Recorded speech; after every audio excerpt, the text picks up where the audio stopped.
mengucapkan satu kata ini, kamu berarti membenci bapakmu sendiri.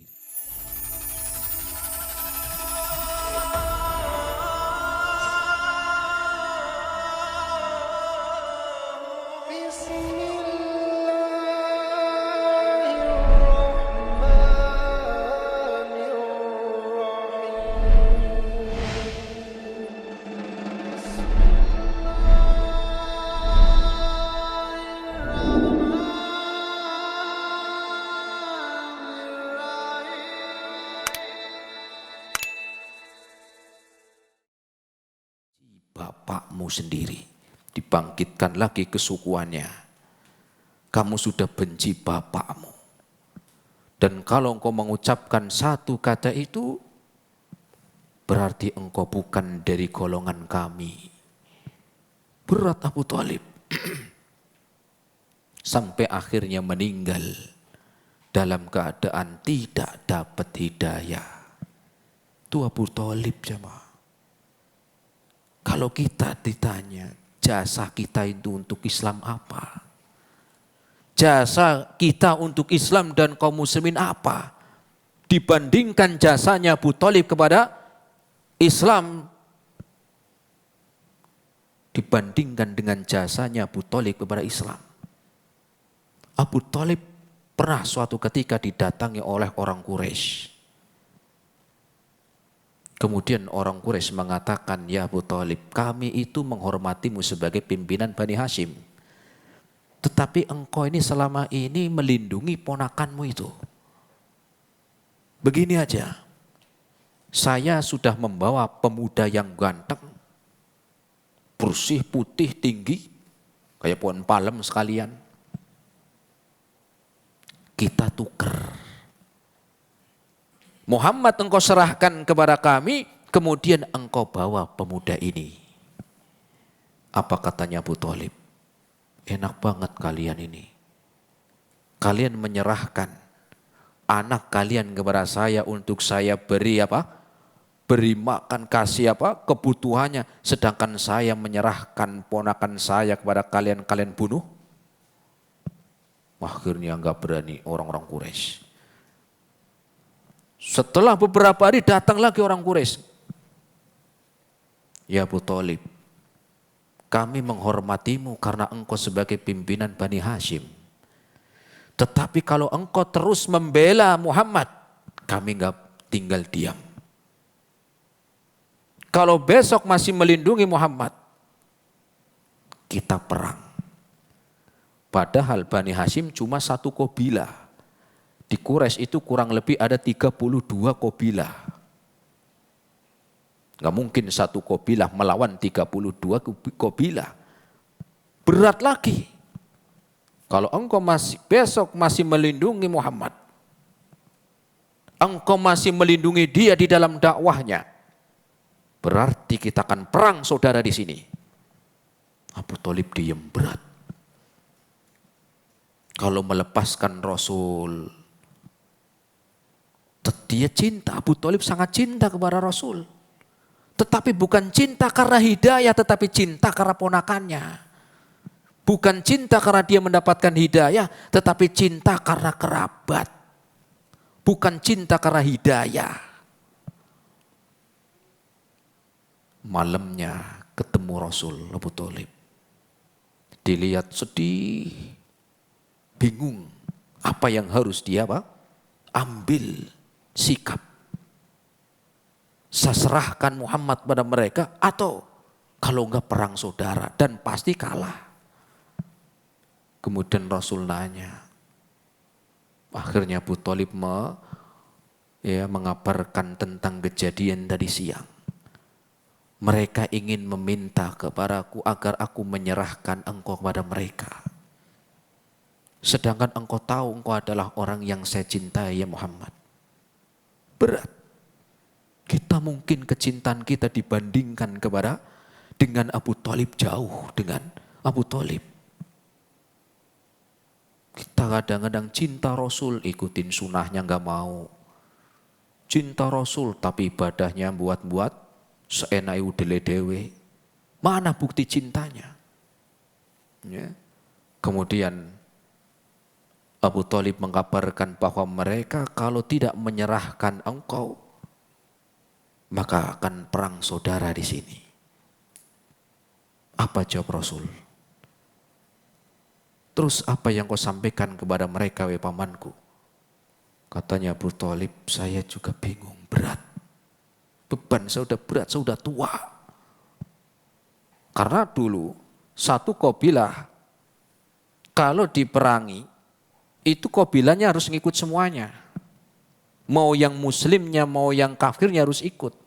Karena ikatan kerabat, bukan ikatan hidayah. Maka apa kata Rasul? Wahai ammi, wahai pamanku, seandainya mereka mampu untuk meletakkan matahari, mereka mampu untuk memindahkan matahari, nggak bakalan saya itu untuk berhenti di dalam mengajarkan agama ini. Maknanya berarti nggak mau, tetap memiliki prinsip di dalam mengajarkan ilmu agama. Melihat Rasul tetap dalam pendiriannya tidak menyerah, sedangkan tekanan juga berat dari orang-orang Quraisy, akhirnya Abu Thalib harus memilih salah satu. Apa katanya Abu Thalib? Kalau begitu lanjutkan perjuanganmu ya Muhammad. Lanjutkan perjuanganmu wahai ponakanku. Saya harta dan nyawa saya taruhannya. Perang, berani. Tetapi Allah tidak memberi hidayah kepada dia. Sampai meninggal sehingga Rasul ketika mengatakan kepada Abu Thalib, ya ammi kul la ilaha illallah kalimatan asyhadu laka indallahi yaumal qiyamah. Abu Thalib berat dan meninggal dalam keadaan kufur. Tidak beriman jamaah. Ya. Hidayah itu mahal. Kita dibandingkan dengan Abu Thalib, jasa apa kita untuk Islam, tapi Allah memilih kita. Kemudian jamaah rahimani Allah wa iyyakum jami'an, agar kita mensyukuri nikmat hidayah. Lihat orang-orang munafik. Orang-orang munafik, mereka hidup di lingkungan Nabi SAW. Orang munafik hidup di tengah-tengah kaum muslimin, bahkan menjadi tetangganya Nabi. Menjadi tetangganya. Dan bukan satu dua, banyak orang-orang munafik. Apakah mereka dapat hidayah? Enggak. Padahal hidup berdampingan dengan Nabi. Bertetangga dengan Nabi. Melihat turunnya Al-Quran. Menyaksikan Nabi SAW. Mereka pun ikut jihad. Mereka ikut sholat. Mereka pun ikut sedekah. Orang munafik demikian. Tetapi Allah tidak memberikan mereka hidayah. Walaupun mereka ikut jihad, nanti di pertengahan jalan pulang. Mereka sholat ketika malam siangnya, ketika siang malamnya enggak sholat. Dan hidup melihat Rasul SAW. Maka kita pun jangan sampai mengatakan enak hidup pada zaman Rasul ya. Apalagi kita satu zaman bisa lihat kayak apa. Orang munafik bukan lihat lagi tiap hari. Tiap hari. Apakah yang hidup di tengah-tengah Rasul mereka semua beriman? Tidak. Makanya Allah Subhanahu wa taala berfirman dalam Al-Qur'an, langsung disebutkan dalam surat Al-Munafikun. Bahkan dalam ayat yang pertama Allah Subhanahu wa taala berfirman, "Idza ja'akal munafiquna qalu nashhadu innaka la rasulullah wallahu ya'lamu innaka la rasuluh wallahu yashhadu innal munafiqina lakadzibun." Allah berfirman, sesungguhnya ketika datang orang munafik datang kepada Rasul, mereka mengatakan asyhadu alla ilaha illallah wa asyhadu annaka rasulullah. Sudah mengucapkan syahadat. Sudah mengucapkan apa? Mengucapkan kalimat syahadat Allah dan Rasulnya. Tetapi karena tidak dibarengi hidayah, hanya di lisan. Ya. Allah lebih tahu tentang Rasulnya. Wallahu yashhadu innal munafiqina lakadzibun. Allah berfirman, Allah bersaksi untuk orang-orang munafik. Allah bersaksi untuk orang-orang munafik bahwa mereka dusta omongannya. Mereka dusta, bohong, tidak mendapat hidayah. Padahal kurang apa? Hidup berdampingan dengan Nabi, hidup bertetangga dengan Rasul, tetapi tidak dapat hidayah. Ya. Allah memilih kita yang hidup 1400 tahun setelahnya. Kita yang hidup 14 abad setelah itu. Allah telah memilih kita. Lihat manusia hari ini. Berapa miliar Allah memilih kita. Agar kita mensyukuri nikmat ini jemaah. Agar kita mensyukuri nikmat apa? Nikmat yang Allah telah berikan yang tidak diberikan kepada setiap orang. Ya. Bahkan orang-orang Yahudi, orang-orang Nasoro pada zaman beliau, mereka tahu lihat Nabi, mereka melihat Rasul Sallallahu Alaihi Wasallam, mereka membaca kitab. Di Madinah dahulu ada 3 kabilah besar Yahudi, tetapi enggak semuanya mereka dapat hidayah. Padahal mereka tahu betul tentang sifat-sifat yang ada pada diri Rasul. Ada suku Bani Qainuqa, Bani Nadir, ada Bani Quraidah. Itu kabilah-kabilah besar Yahudi di Madinah kala itu. Tetapi tidak semua mendapatkan hidayah. Ada beberapa orang yang masuk Islam. Ya. Bahkan Allah sebutkan di dalam Al-Quran dalam surat Al-Baqarah ayat yang ke-146. Allah Subhanahu wa taala berfirman, Alladzina atainahumul kitaba ya'rifunahu kama ya'rifuna abna'ahum. Mereka itu tahu betul, mereka orang-orang yang diberi kitab, baik orang Yahudi, orang Nasrani itu. Mereka Allah berikan kitab, mereka membaca kitabnya. Ya'rifunahu kama ya'rifuna abna'ahum. Mereka tahu tentang sifat-sifat Rasul Sallallahu Alaihi Wasallam melebihi dari mereka tahu sifat-sifat anaknya sendiri. Lebih tahu tentang Rasul. Bagaimana ciri-cirinya, sifat-sifatnya, ajarannya daripada ya mereka lebih tahu dari sifat Nabi dan semua yang dibawanya dari anak-anaknya sendiri. Ya, tetapi Allah sebutkan setelahnya, wa inna fariqam minhum la yaktumunal haqqa wa hum ya'lamun. Tetapi mereka tidak dapat hidayah. Sebagian besar mereka tidak dapat hidayah, mereka justru menutup-nutupi yang mereka tahu. Quran surat Al-Baqarah ayat yang ke-146. Walaupun ada yang beriman, di antaranya pendeta mereka orang Yahudi yang bernama Abdullah bin Salam. Ada pendeta Nasoro kala itu yang bernama Ka'ab al-Akhbar dari Yaman masuk Islam. Maka Allah sebutkan wa inna fariqam minhum la yaktumunal haqqa wa hum ya'lamun. Mereka sebagian mereka menutup-nutupi yang mereka lebih tahu daripada anak-anaknya sendiri, sedangkan mereka itu tahu. Tidak Allah beri hidayah jemaah. Ya. Tidak Allah beri hidayah, sehingga hidayah itu sangat mahal. Tidak setiap orang Allah beri. Ya. Ada orang yang hidupnya berdampingan dengan Nabi, tadi orang munafik, ahlul kitab, pamannya orang musyrikin. Tetapi ada dari mereka yang Allah beri hidayah, ada yang tidak. Ada orang yang gak pernah ketemu Rasul beriman. Di antaranya adalah Salman. Salman itu orang Persia jemaah. Bukan orang Arab. Salman itu orang Persia, tahu Persia? Gunung Kidul tahu? Ngidul lagi. Bukan jemaah. Ya. Persia itu ya hari ini daerah Iran, Irak itu dulu Persia. Ngomongnya bahasa Persia, nggak pernah ketemu Rasul. Perjalanan dia untuk sampai mendapatkan hidayah masuk Islam panjang. Dan dia beragama Majusi, bapaknya tokoh. pembesar majusi bapaknya, kurang apa. Dan dia perjalanan untuk sampai bertemu Rasul dan beriman panjang.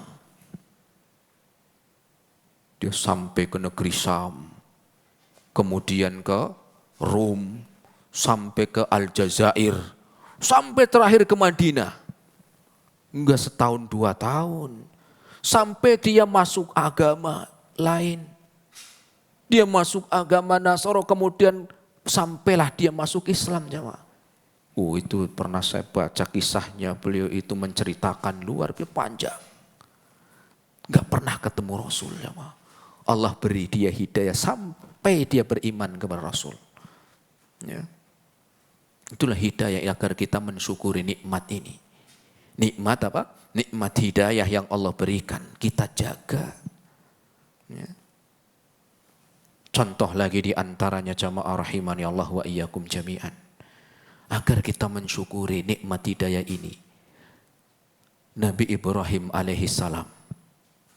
Nabi Ibrahim itu dalam dakwahnya luar biasa jamaah. Disebut dalam Al-Quran Nabi Ibrahim ini orang yang sangat sopan. Orang yang sangat santun. Orang yang sangat lemah lembut. Itu Nabi Ibrahim. Ya. Orang yang sangat hikmah di dalam apa? Dakwahnya. Orang yang sangat lemah, ya, lemah lembut, santun dalam dakwahnya. Bapaknya enggak mau terima. Bapaknya tidak apa? Tidak mendapat hidayah. Kurang apa? Anaknya seorang nabi. Dan Nabi Ibrahim itu sangat cinta kepada bapaknya. Pengen kalau dia pun dia apa? Pengen kalau bapaknya masuk Islam. Pengen dapat hidayah. Ya. Padahal dengan apa? Dengan santun, dengan hikmah, dengan lemah lembut ngajak bapaknya. Enggak sekali 2 kali. Ya. Bayangkan kita kadang-kadang kita bapaknya sudah muslim. Cuman mungkin sholatnya masih jarang-jarang. Kita itu kadang-kadang sudah apa? Pak, kok enggak sholat pak? Nanti, sholat pak, neraka nanti sampean pak. Waduh, ngeri bener ini. Ya, nanti orang tuanya ini anak ngajinya di mana? Dikit-dikit neraka, dikit-dikit neraka. Nabi Ibrahim itu sangat santun jemaah. Apa balasan atau jawaban dari bapaknya? Lihat. Disebutkan dalam surat Maryam ayat yang ke-46. Surat apa? Maryam ayat 46. Allah Subhanahu wa taala mengkabarkan jawaban dari orang yang mengajak untuk mendapatkan hidayah dengan ilmunya, dengan lemah lembutnya, dengan sopan santunnya, dengan hikmahnya. Qala aragibun anta an alihati wa Ibrahim. Apakah engkau membenci keyakinan saya? Apakah engkau membenci Tuhan-Tuhan saya? Ya Ibrahim, la in lam tantahi la arjumannaka. Kalau engkau tidak berhenti ngajak saya untuk apa? Mengikuti ajaranmu, saya sendiri akan merajammu. Dirajam jawab. Saya akan apa? Saya akan merajammu. Maknanya saya akan bunuh kamu. Maknanya kamu saya akan bunuh. Ngeri enggak jamaah? Itu bapak lu ngomong ke anak. Ya. Kemudian wahjurni maliya. Kalau enggak berhenti, kamu saya akan bunuh. Dan kalau tidak, kamu pergi dari rumah. Selama-lamanya diusir Nabi Ibrahim jamaah. Ya. Orang tua kita masa udah muslim, alhamdulillah, walaupun mungkin ada yang belum, ya. Tetapi kita diperintahkan untuk mengajar dengan cara yang baik. Kenapa? Walaupun sebaik-baik kita, jangankan kita, Nabi Ibrahim yang Allah sebutkan memiliki akhlak yang baik, itu aja bapaknya sendiri susah masuk Islam. Bapaknya sulit mendapatkan apa? Hidayah, bahkan ngancam untuk dibunuh dan Nabi Ibrahim diusir. Ya. Hidayah agar kita mensyukuri jamaah. Ya. Kemudian juga disebutkan para nabi-nabi yang lain. Lihat Nabi Nuh alaihi salam. Nabi Nuh alaihi salam Allah sebutkan dakwahnya kepada masyarakat kala itu, kepada kaumnya kala itu 950 tahun. Dakwahnya Nabi Nuh 950 tahun. Kok panjang banget tadi? Iya, karena umur umat terdahulu panjang. Bukan cuman kaumnya, keluarganya, anak istrinya didakwahi. Dalam Al-Quran disebutkan dalam surat Nuh, Laila wa naharo. Dakwahnya itu dengan cara yang sopan, santun, lemah lembut, siang malam. Setiap hari, siang malam. Enggak cuman setiap hari Jumat siang doang, enggak. Setiap hari, siang malam. Bukan seminggu sekali, enggak. Ya. Nabi Lut alaihi salam juga sama. Ngajak diantaranya keluarganya, istrinya. Tidak dapat hidayah mereka itu. Kurang apa? Hidup sama Rasul. Hidup bersama Nabi, Nabi Nuh dan Nabi Lut. Makanya Allah sebutkan dalam Al-Quran. Sebagai contoh orang-orang yang tidak dapat hidayah agar kita mensyukuri maknanya. Allah subhanahu wa ta'ala sebutkan dalam Al-Quran dalam surat At-Tahrim. Ayat yang ke-10 sampai ayat yang ke-11. Allah ingin menyampaikan pelajaran buat kita. Bagaimana keadaan orang-orang yang tidak dapat hidayah. Allah subhanahu wa ta'ala berfirman, Daraballahu mathalan lilladhina kafaru imra'ata Nuhin wa imra'ata Lut. Allah memberikan kabar, contoh orang yang gak dapat hidayah. Orang-orang kafir. Siapa mereka? Istrinya Nabi Nuh dan istrinya Nabi Lut. Kanata tahta abdaini min ibadina salihain. Padahal hidupnya suaminya itu orang soleh. Seorang nabi. Satu rumah, satu atap. Ya. Tidak beriman. Ya. فَخَانَتَاهُمَا فَلَمْ يُغْنِيَ عَنْهُمَا مِنَ اللَّهِ شَيْئًا. Dan mereka tidak mau mengikuti apa yang didakwahkan oleh suaminya. Itu suaminya, seorang nabi, Nabi Nuh dan Nabi Lut. Ya. وَقِيلَ ادْخُلَا النَّارَ مَعَ الدَّاخِلِينَ. Maka di hari kiamat, istrinya Nabi Nuh dan istrinya Nabi Lut akan masuk neraka dengan orang-orang yang semisal dengan keduanya. Ya. Kemudian Allah melanjutkan ayat setelahnya. وَضَرَبَ اللَّهُ مَثَلًا لِلَّذِينَ آمَنُوا امْرَأَتَ فِرْعَوْنَ. Dan permisalan orang-orang yang Allah kabarkan dapat hidayah, istrinya Fir'aun. Itu kebalikannya istrinya Fir'aun. Fir'aun, kafir kelas dunia, jemaah. Ini udah kafir kelas dunia lagi itu. Ya. Ternyata istrinya dapat hidayah. Ya. Dapat hidayah. Dapat hidayah dari Allah subhanahu wa ta'ala. Ya. Bahkan apa doanya? Ya Allah sebutkan. Ya. وَضَرَبَ اللَّهُ مَثَلًا لِلَّذِينَ آمَنُوا امْرَأَتَ فِرْعَوْنَ إِذْ قَالَتْ رَبِّ ابْنِ لِي عِندَكَ بَيْتًا فِي الْجَنَّةِ. Dia doanya setiap hari, ya Allah masukkan aku ke surga. Aku pengen mendapatkan rumah di surga. وَنَجِّنِي مِنْ فِرْعَوْنَ وَعَمَلِهِ. Kemudian aku berdoa agar aku selamat dari apa? Dari bujukan-bujukan Fir'aun. Dan bujukan dari apa perbuatannya. Ya.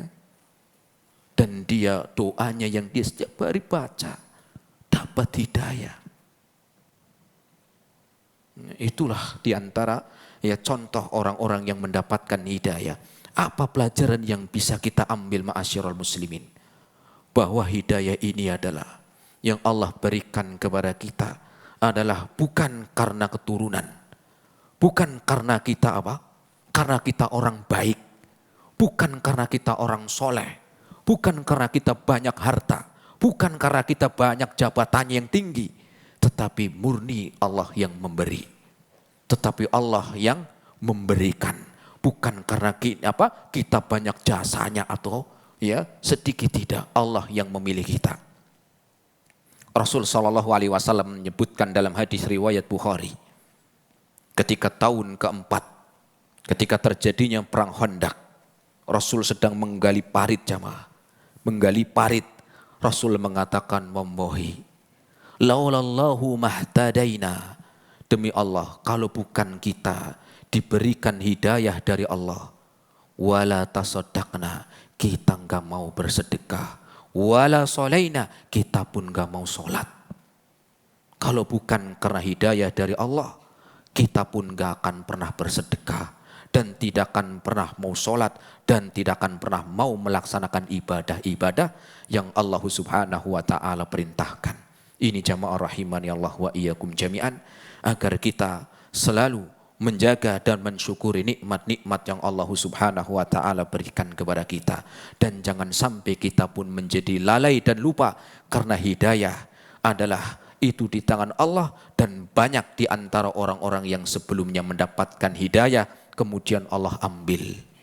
Ya, oleh karena itu ma'asyiral muslimin rahimani Allah wa iyyakum jami'an, insyaallah taala kita akan lanjutkan kembali kajian ini, yaitu dengan kiat-kiat untuk menjaga hidayah. Semoga bermanfaat.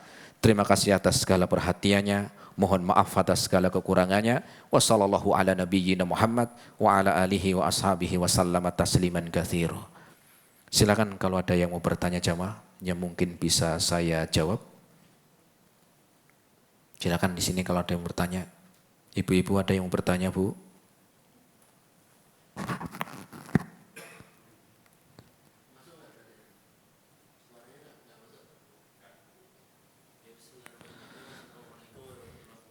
Waalaikumsalam warahmatullahi wabarakatuh.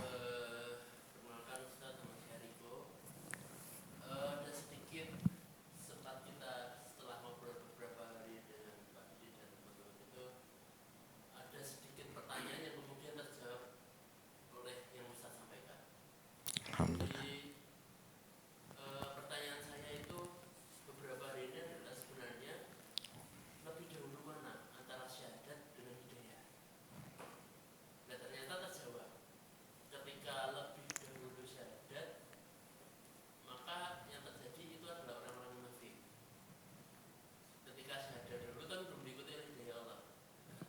Dan sementara ketika sudah mendapatkan hidayah kemudian mencari kebenaran, maka itu yaitu menjadi mukmin, gitu kan, orang yang begitu. Yang jadi permasalahan adalah di Indonesia ini mualaf itu betul-betul mencari kebenaran itu sedikit, hanya sekitar 10-20%. Mendapatkan hidayah, kemudian mencari kebenaran, membanding-bandingkan agama dan seterusnya, kemudian syahadat masuk Islam. Tapi 50% lebih itu adalah nikah. Orang masuk Islam itu karena nikah. Nah pertanyaannya adalah, sebenarnya dia dihukumi sebagai mu'alaf itu ketika dia syahadat atau ketika dia dapat hidayah? Cukup? Bisa dikami sih? Ya, Pak. Bisa, berarti mungkin syahadat kemudian belum dapat hidayah, tapi karena dia dapat hidayah kemudian mungkin itu Ustaz. Ya, cukup. Antara hidayah dan syahadat ini kaitan yang sangat erat. Contoh seorang yang mendapatkan hidayah sebelum dia bersyahadat adalah Salman Al-Farisi, di antaranya. Ya, kalau kita sebutkan kisahnya itu luar biasa, kisahnya beliau ini. Bagaimana perjalanan hidayah dia sampai mengantarkan kepada Rasul dan akhirnya dia bersyahadat. Ini pertama. Kemudian yang kedua, ada orang yang bersyahadat terlebih dahulu, kemudian hidayah setelahnya. Apakah ini tetap mu'alaf? Iya. Contohnya adalah pamannya Rasul sendiri yang bernama, ini diantaranya masih banyak nih. Di antaranya adalah Hamzah. Hamzah itu mengucapkan syahadat sebelum dia dapat hidayah mengenal Islam benar. Kenapa? Karena memang dia nggak senang kalau ada saudaranya itu dihina. Saudaranya dihina, dia nggak senang. Nah, ketika itu Rasul dihina oleh Abu Jahal. Nggak cuma dihina, bahkan sempat dipukul dengan batu sampai keluar darah. Itu Rasul. Maka ketika mendengar Hamzah ini, Hamzah mendengar, kemudian datang ke Abu Jahal. Ya, karena marahnya, karena ada kerabatnya, ya, diperlakukan demikian, dia nggak terima. Ya, dia nggak terima. Kemudian dia mengatakan kepada Abu Jahal, kamu tahu nggak, saya sudah ikut agamanya dia. Belum syahadat. Belum syahadat. Baru setelah itu dia pun ketemu Rasul dan dia sudah masuk Islam. Sebelumnya dia apa? Hanya karena bukan karena arahan hidayah, tetapi karena yang lainnya. Maka dua-duanya apa? Bisa. Ya, semua baik itu yang mendapatkan jalan hidayah masuk Islam, baik tadi belajar ataupun lewat jalan yang lain. Contoh tadi menikah dengan orang Muslim. Di sana nanti dia apa? Ya, dapat hidayah. Cuman banyak memang saudara-saudara kita yang sudah masuk Islam ini nggak mau menggali. Seakan-akan kalau sudah syahadat selesai, tidak mau memperdalam agamanya. Tidak mau memperdalam agamanya. Seakan-akan sudah masuk Islam syahadat selesai. Akhirnya tidak belajar akidah, tidak belajar tentang rukun iman. Ini yang sering terjadi. Walaupun ya kita katakan mereka sudah masuk Islam, mereka sudah bersyahadat. Maknanya baik itu lewat hidayah kemudian masuk Islam, atau dia ya mengucapkan syahadat atau menyatakan keislamannya sebelum dia bersyahadat, maka mereka adalah orang-orang yang telah beriman kepada Allah Subhanahu wa taala. Allahu a'lam. Gitu, Mas. Ya. Ada lagi jamaah? Silakan. Cukup? Ya, kalau nggak ada pertanyaan lagi, kita cukupkan sampai di sini. Semoga bermanfaat pertemuan kita sore hari ini. Terima kasih atas segala perhatiannya. Mohon maaf atas segala kekurangannya. Kita tutup subhanakallahumma bihamdika asyhadu an la ilaha illa anta astaghfiruka wa atubu ilaik. Assalamualaikum warahmatullahi wabarakatuh.